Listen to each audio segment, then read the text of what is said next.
எவ்வளோ பெர்சன்டேஜ் இந்த கடகராசி நேயர்களுக்கு நல்லா இருக்கு சார்? 95% நல்லா இருக்குமா. அந்த அளவுக்கு, அதாவது எனக்கே மனசார திருப்தி, எனக்கு சந்தோஷம் சொல்லும்போது. Because I have seen lot of கடகராசியில் பிறந்தவங்க ரொம்ப கஷ்டப்பட்டுலாம் பார்த்துருக்கேன்.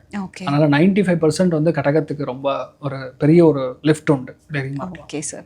ஒரு சில இஷ்யூஸ் ஏதாவது இருந்தாலும் அதற்கான பரிகாரங்கள் என்னவா இருக்கும் சார்? துங்கபத்ரா நதி தீரம் அப்படின்னு சொல்லுவோம். இங்கே எப்படி காவேரி இருக்கும், அந்த மாதிரி துங்கபத்ரான்னு ஒரு ரிவர் இருக்கு, நதி. அங்கே குளிச்சுட்டு கலியுக காமதேனு கல்பவருஷம் மந்திராலய மகாபிரபு ஸ்ரீ குரு ராகவேந்திர சுவாமியோடைய சன்னிதானத்துக்கு மடத்துக்கு சென்று வியாழக்கிழமை காத்தால 6 to 7 அந்த டைமில் போய் ஜம்முன்னு ராகவேந்திர சுவாமியை போய் பார்த்துட்டு வந்தாங்கன்னா கடகராசி நண்பர்களுக்கு வீட்டில் எதெல்லாம் வந்து நடக்காமல் எதெல்லாம் ஹோல்டில் இருக்கோ அதெல்லாம் வந்து மின்னல் வேகத்தில், புல்லட் ட்ரெயின் வேகத்தில் போகும்.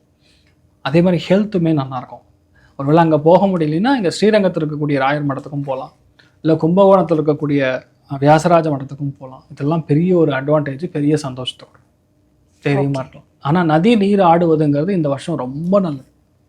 சூப்பராக இருப்பீங்க, தைரியமாக இருக்கலாம்.